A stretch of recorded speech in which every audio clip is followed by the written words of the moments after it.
Welcome back to another technical deep dive here in the debug zone.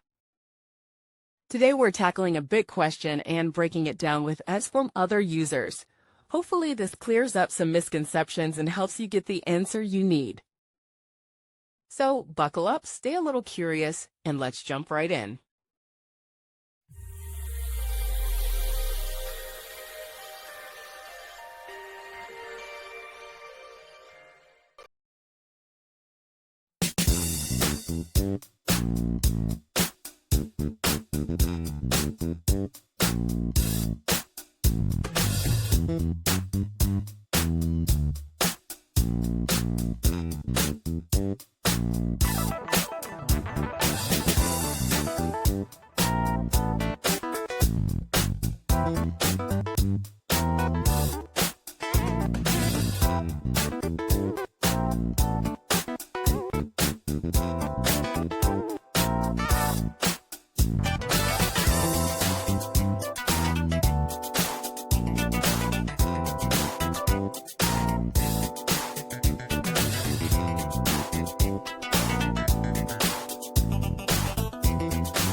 And that's a wrap.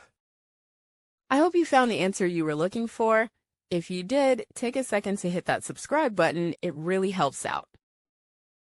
And let me know in the comments which solution worked best for you.